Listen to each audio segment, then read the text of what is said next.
Chào mừng các bạn đến với Sinh Tồn Review. Đây có thể là nơi trú ẩn độc đáo nhất giữa rừng sâu, được xây dựng bên dưới hai cây cổ thụ khổng lồ đã ngã đổ. Không gian bên trong rộng hơn rất nhiều so với tưởng tượng. Điều bất ngờ là mọi thứ mới chỉ bắt đầu. Cuộc sống sinh tồn tại đây giống như một giấc mơ. Hãy giữ chặt điện thoại của bạn nhé, vì hành trình hôm nay sẽ rất đặc biệt. Cùng theo dõi toàn bộ quá trình xây dựng đầy ấn tượng này. Người đàn ông này đã lang thang trong rừng suốt nhiều năm, chỉ để tìm được một nơi thật sự thuộc về mình. Và rồi cơ hội đã xuất hiện. Trong một lần khám phá, anh phát hiện một cây cổ thụ khổng lồ đã đổ xuống. Sau khi kiểm tra kỹ lưỡng, anh nhận ra khoảng trống bên dưới vô cùng rộng, đủ để tránh mưa gió và nhiều nguy hiểm trong rừng. Ngay lập tức quyết định định cư tại đây. Dọn dẹp khu vực là nhiệm vụ hàng đầu. Vương xạ rất nhanh nhẹn, anh chỉ mất chưa đến 2 tiếng rưỡi thì đã có một vùng lãnh thổ riêng. Tất nhiên phần thân cây đã đạt đến mức dễ vỡ. Lo lắng về việc ẩn náu của rắn, côn trùng, chuột và muỗi, cũng cần phải dọn dẹp chúng cùng một lúc.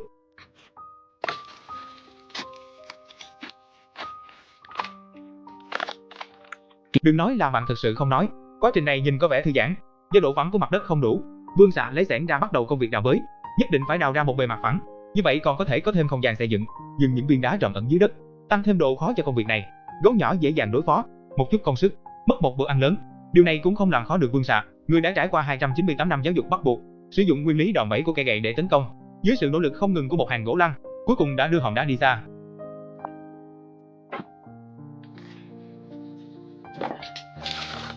Vương xạ cũng mệt mỏi khổ sở, và sau khi nghỉ ngơi 2 ngày rưỡi để phục hồi sức lực tiếp tục làm việc, may mắn là cổ phiếu gặp điều gì lớn. Rất nhanh đã đào ra một phòng khách và một phòng ngủ. Đất được đào bằng tay, tận dụng rác thải từ việc nổ đất, trải phẳng thành một sân thượng. Sân thượng là một ngôi nhà dã ngoại ấm cúng, làm sao có thể thiếu một lò sưởi ấm áp. Vương xạ đã thu thập một số viên đá to bằng quả trứng ngỗng. Một số góc trên mái nhà có nước thì có thể xếp một lớp xi măng, một lớp đá, xếp chồng lên nhau theo thứ tự. Và khi đạt đến độ cao thích hợp, còn cần nhờ vào một cây gậy nhỏ để thu hẹp ống khói. Sau đó vừa nâng cao vừa thu hẹp ống khói lên trên. Do một thân cây to và chắc chắn phân chia sân thượng với ngôi nhà nhỏ, điều này trực tiếp dẫn đến việc Vương xạ ra vào rất khó khăn. May mắn là anh ta luôn mang theo một ít tiền bạc. Từ những giọt mồ hôi trên mặt anh ta không khó để nhận ra, đây thật sự là một công việc tốn sức. May mắn thay, Vương xạ thường thích nâng tạ, rèn luyện sức mạnh cánh tay đáng kinh ngạc. Chỉ sau 2 tiếng rưỡi, công việc đã hoàn thành. Sau đó, cắt bỏ phần dưới bị mục nát.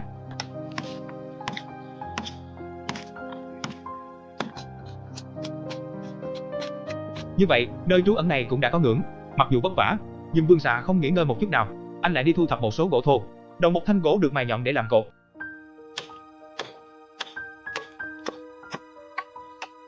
Như vậy có thể cắm mặn vào đất.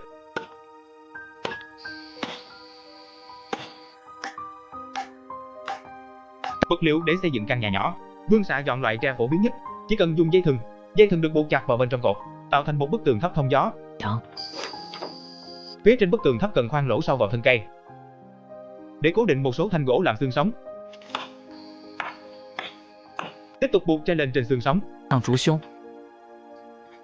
Hai bên tường thấp còn lại cũng làm tương tự. Phía trước sử dụng xương sống cong để tạo hình. Tiếp tục dán và sao chép, buộc vào ống tre để có ánh sáng tốt cho không gian trong nhà. Cửa sổ phải được dự trữ trước. Và khi mọi thứ hoàn tất, có thể bôi lên bên ngoài tường bằng xi măng tự nhiên. Như vậy mới có thể tránh được sự rửa trôi của gió lạnh và mưa.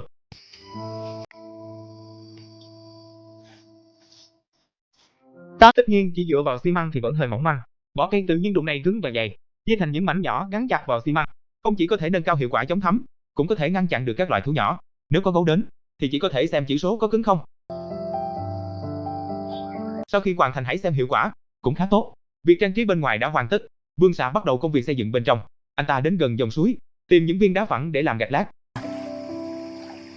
Việc lát gạch cũng không phức tạp, chỉ cần một lớp xi măng làm nền, đặt gạch lên và đập cho chắc chắn.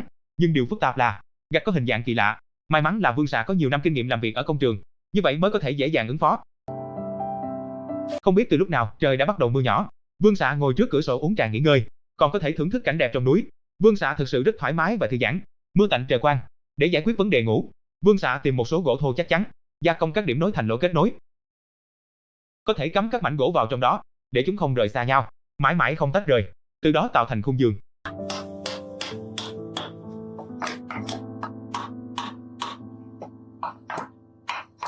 Còn phía trên khung, Vương xạ vẫn sử dụng cách buộc ống tre bằng dây thừng, từ đó tạo thành một chiếc giường nhỏ thoải mái. Tất nhiên, thân cây bên cửa sổ cũng được trang trí bằng tre. Như vậy, Vương xạ sẽ thuận tiện hơn trong việc ăn uống và cất giữ đồ đạc, nâng cấp lên một tầm cao mới.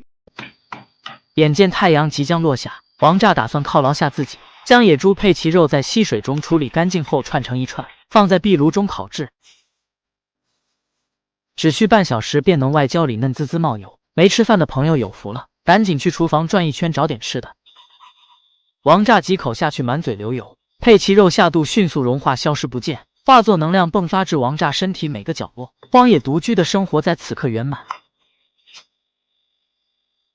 吃饱喝足，躺在床上渐渐昏睡过去。次日，当太阳再次照耀大地，王炸便早早起床，收集来许多木材。可能是小屋缺少一扇大门的缘故，昨晚睡得不踏实，所以他将原木加工成方木，用来制作一扇安全感满满的大门。在木方上分别加工出卡口，便能将它们组装配合起来。钻出连接孔后，直接打入自制木销固定，如此便得到一个门框。接着在门框中间依次卡入原木，并用木销进行加固。Cuối cùng lắp một cái tai nắm bắt mắt, một cánh cửa đầy cảm giác an toàn đã bắt đầu tỏa sáng. Tiếp tục làm theo cách đó, dùng tay tạo ra cửa sổ, mượn hai cành dây buộc ở phía trên tường. Khi ngôi nhà nhỏ hoàn thành, Vương Xạ cần tích trữ một số vật phẩm sinh hoạt. Có câu nói dựa núi, dựa nước ăn nước. Anh ấy lại thu thập được một cây tre nữa. Anh ấy lại có thêm một người bạn, chặt thẳng từ giữa ra. 一分为二，二分为四， xử lý các đốt tre. Sau đó có thể đan chúng lại với nhau. Điều này có vẻ như đang đan một cái võng, thực chất là tạo ra một con rồng bắt cá siêu lớn. Phương pháp bắt cá này chỉ có thể gọi là dép. Cái tên lửa này nhảy lên, ngay lập tức định vị chính xác vào cái ao của chiếc ghế nhỏ. 接下来需要耐心等待愿者上钩。 Ai muốn thì cứ đến. Trong lúc chờ đợi, Vương Xạ cũng không hề ngừng lại, trực tiếp xếp chồng các viên đá xi măng chéo nhau trong sân. Hơn nữa, còn cố ý thêm một lớp ở vòng ngoài, để ngăn chặn việc bị nứt do nhiệt độ không đều. Đây là hình mẫu của một lò nướng nhỏ. Phía trên được chọn là ống tre nhẹ. Bên trong và bên ngoài được trát bằng xi măng, dán một lớp đá lên. Không thể không nói, phương pháp xây dựng lò này thật tinh xảo, thật sự là người xuất sắc trong thế hệ trẻ.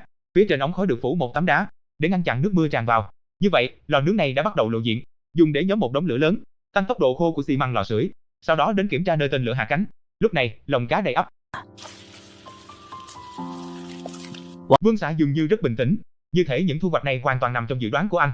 Cá tươi ngon và béo, hoàn toàn không có dấu hiệu hoang dã, dấu hiệu cho thấy đây là hàng ở chợ. Tôi cũng không nghi ngờ gì về việc không ăn hết được, căn bản là không thể ăn hết. Vương Xạ đã chia chúng ra một chút, nhờ vào những que nhỏ để sau lại, thì có thể từng cái một đặt vào lò nướng để nướng, thỉnh thoảng kiểm tra tình trạng cá và thịt. Ngày hôm sau, Vương Xạ lại dậy sớm, cân nhắc rằng sân trước khá đơn giản, nên đã đi gần đó để thu thập một số cành cây, chuẩn bị sử dụng chúng để trang trí một chút, chia thành những đoạn có độ dài phù hợp, thì có thể đóng chúng vào xung quanh móng.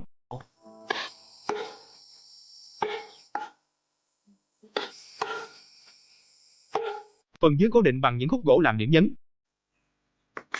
và nối các cọc gỗ lại với nhau, từ đó tăng cường độ bền tổng thể. Khoảng trống giữa các cột, Vương Xạ chọn loại thân cây phân nhánh này. Đừng nói là bạn còn nói, ngày hôm đó thật đẹp, và những cọc gỗ được cắt xuống ban đầu, Vương Xạ cũng không có ý định lãng phí, chỉ cần khắc họa một cách tinh xảo, phía trên đặt một khúc gỗ lớn hơn, sau đó dùng vỏ gỗ để liên kết và cố định, tạo thành một bàn trà ngắm cảnh, thoải mái tận hưởng những khoảnh khắc thư giãn tuyệt vời. Còn phong cách của sàn sân thượng thì có phần không phù hợp với khu vườn có hàng rào. Vương Xạ đã tốn 2 ngày để phân chia tay cầm bằng gỗ và trải đều với xi măng trên mặt đất.